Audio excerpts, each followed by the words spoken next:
Bonjour à tous, c'est le week-end mais j'avais envie de vous faire cette petite vidéo sur Eclipsia parce que comme je vous l'ai dit, je préparais une grosse vidéo sur Eclipsia, j'en étais à peu près au montage, elle devait durer plus de 45 minutes où je racontais tout du début à la fin. Et en fait, j'ai vraiment envie de laisser cette période Eclipsia derrière moi. Donc, je vous ai demandé sur Twitter de me poser vos questions et j'allais y répondre. Comme ça, on met tout ça derrière. Donc, je sais que toutes les questions n'ont pas été posées. Donc, je vais répondre à toutes les questions qu'on m'a posées. Et je vous propose dans les commentaires de cette vidéo de me poser vos dernières questions. J'en referai une de foire questions sur Eclipsia d'ici 2 ou 3 semaines. Donc, vous avez le temps de poser vos questions. Et ensuite, on mettra toute la période Eclipsia derrière. Je ne parlerai plus d'Eclipsia en tant que tel, puisque j'estime qu'on aura fait le tour du sujet. Donc voilà, on va attaquer. Vous m'avez posé vos petites questions. Lo me demande comment un petit gars de la Réunion arrive à s'associer avec Arnaud Dacier. Alors, c'est mon avocat de l'époque qui connaissait Arnaud Dacier et quand on a voulu lancer le projet, nous, on était déjà prêts à l'autofinancer. Mais notre avocat de l'époque nous a convaincus de contacter Arnaud Dacier parce qu'au-delà de l'argent qu'il pouvait amener, donc je vous rappelle, Arnaud Dacier a mis 200 000 euros, il a pris 10% d'Eclipsia. Au-delà de l'argent, Arnaud Dacier devait nous amener des connexions avec les milieux journalistiques, de la télé, etc. Donc pour pousser la promotion d'Eclipsia. Voilà comment on a fini associé avec Arnaud Dacier et voilà pourquoi. Donc c'était un intérêt industriel, comme on l'appelle, c'était pas du tout un intérêt financier. On n'avait pas besoin des 200 000 euros d'Arnaud Dacier. Otan, à combien as-tu vendu Eclipsia ? Alors, aujourd'hui, j'ai bien vérifié le contrat, je suis sorti de la clause de non-concurrence, donc j'ai le droit d'en parler. J'ai le contrat là sur mon téléphone. J'ai vendu Eclipsia pour 1 euro. Donc vous allez rigoler, mais en fait, Eclipsia avait 200 ou 300 000 de dettes, quelque chose comme ça. Donc bougez pas, je vais le faire en live, je vais faire des petits cuts, comme ça perdra pas de temps. Mais je vais vérifier. Ok, alors, donc j'ai le contrat sous les yeux. On a vendu Eclipsia pour 1 euro et la raison pour laquelle on a vendu Eclipsia pour 1 euro, c'est qu'en contrepartie, parce qu'à l'époque, je tenais vraiment à ce projet comme si c'était mon bébé, mon enfant. Et j'avais vraiment envie qu'il perdure et qu'il dure. J'avais eu une proposition d'achat à plusieurs centaines de milliers d'euros par un site de jeux vidéo qui n'était pas dans la galaxie Webedia. Mais on a préféré le vendre à 1 euro. Enfin, Arnaud Dacier nous a un petit peu forcé la main. Mais on a mis dans le contrat de vente que j'ai là sous les yeux, l'acheteur, donc Arnaud Dacier et son associé, Mathieu Creux, devait prêter immédiatement 50 000 euros à Eclipsia. Donc à la société, hein. Moi j'étais plus du tout dans la société, donc c'était uniquement dans l'intérêt de la société. Et devait ensuite prêter 350 000 euros, 10 business days.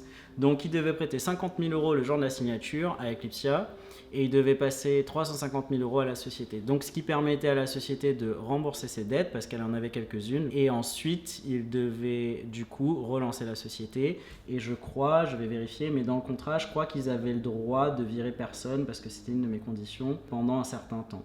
Il y avait aussi du coup dans le contrat une clause de non-agression, donc je ne pouvais pas travailler avec des gens de chez eux et inversement eux ne pouvaient pas travailler avec des gens de chez moi jusqu'à avril 2018. Donc voilà, j'ai vendu Eclipsia pour 1 euro, donc pour les gens qui me posent la question pourquoi avoir vendu si peu alors que j'aurais pu, etc. Je vous assure, et je l'ai dit plusieurs fois dans mes vidéos, mais je vous assure que ce projet, j'y tenais vraiment beaucoup, comme quelque chose de familial, comme quelque chose que j'avais affectionné tout particulièrement. Donc c'était pas du tout dans mon intérêt de gagner de l'argent de ce projet, en tout cas quand je l'ai lancé en 2011, puisque j'y ai pensé en décembre 2011, j'avais envie de gagner de l'argent avec ce projet à terme, mais quand ça a commencé à décliner, on va dire, je n'ai plus spécialement à gagner de l'argent, mais je voulais que le projet perdure. Pour être tout à fait transparent avec vous, au moment de la vente, je me suis dit maintenant t'es sorti et quoi qu'il va arriver, ce sera positif pour toi. Pourquoi ? Parce que si ça coule, tout le monde dira que c'est à cause des nouveaux repreneurs et si ça réussit, tout le monde te donnera le crédit du succès. D'ailleurs, c'est un petit peu ce qui se passe aujourd'hui puisque c'est en train de couler et donc je préfère être transparent avec vous. Me séparer d'Eclipsia au moment où la société n'allait pas très bien, c'était un super move. Voilà, je suis totalement transparent avec vous, c'est l'intérêt de cette vidéo, comme ça on met tout derrière. Prochaine question, comment la création d'Eclipsia, début de collaboration, ancien associé qui voulait sauter le pas, etc., etc. Bon, la question est très floue, mais en gros, il veut un petit peu plus d'infos sur Eclipsia, donc je vous mets dans la description, je crois que c'est un WhatsApp Geek que j'ai fait avec Max. à l'époque, puisque je ne vais pas voler le contenu d'Eclipsia. Je vous mets un WhatsApp Geek dans lequel je parle de la création d'Eclipsia. C'est assez complet, donc ça sert à rien que je réexplique ici, vous pouvez aller voir ça. Il y a aussi un tea time avec Zerator qui a été fait où je parle de la création d'Eclipsia, donc vous aurez à peu près toutes les informations là-dessus. À quel moment penses-tu que le bateau a vraiment commencé à couler? Quels sont les choix que tu regrettes? Avec du recul, quel choix aurais-tu dû prendre pour garder la tête d'Eclipsia hors de l'eau? Cette question, elle est intimement liée avec une autre question qui est « Parle-nous du toll ». Eclipsia a commencé à couler à partir au moment où le tolls est arrivé chez nous. Pas parce que le tolls était un mauvais recrutement, parce que Julien Rurk a pris une mauvaise décision d'entrepreneur. La société ne gagnait pas d'argent et je me suis engagé sur des très gros salaires. Je vous avoue que pour les faire venir, c'était assez conséquent. Ils étaient tous à plus de 3 000 € net. Zerator a été un tout petit peu plus, mais vers la fin, la plus grande partie de son temps chez Eclipsia, c'était 3 000 € net. J'ai surpayé des gens parce que j'étais dans un trip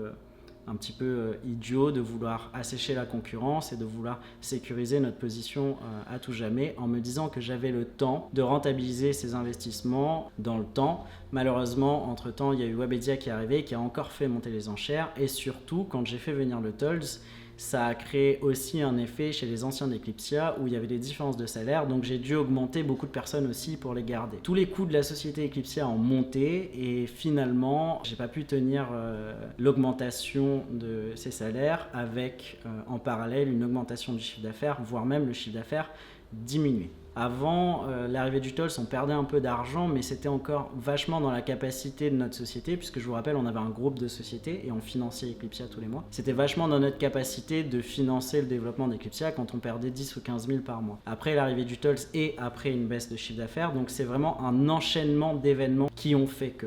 En gros, on perdait 45 000 à 60 000 € par mois. Et là, même pour notre groupe, puisqu'on faisait du bénéfice, c'était plus possible de financer cette perte tout seul en fait. On a commencé à chercher à lever des fonds et d'ailleurs vous avez vu il y a peut-être eu des articles dessus, donc je m'égare un peu mais comme ça on fait le tour. Il y a eu des articles dessus où en gros il y a eu une levée de fonds qui était prévue, on avait trouvé des Russes qui voulaient mettre 500 000 pounds, ils ont mis 200 000 pounds et en fait ils se sont rétractés, donc ils nous ont laissé les 200 000 pounds gratuits. Mais ils ne voulaient pas mettre les 300 000 suivants. Du coup, pareil, ça a créé des complications parce qu'on perdait trop d'argent, on perdait 60 000 € par mois, donc c'était pas possible. Sur ce point-là, je pense que j'ai fait le tour. Et comme il y a une autre question sur les salaires et sur les sacrifices, je vais en parler après, mais vous verrez que j'ai fait beaucoup de sacrifices pour essayer de garder Eclipsia à flot. Comparé à ton époque EC, on te sent beaucoup plus humain sur ta chaîne YouTube. Quelle est la version de toi qui se rapproche le plus de Julien Thierry en perso et celle qui te ressemble le plus en côté pro?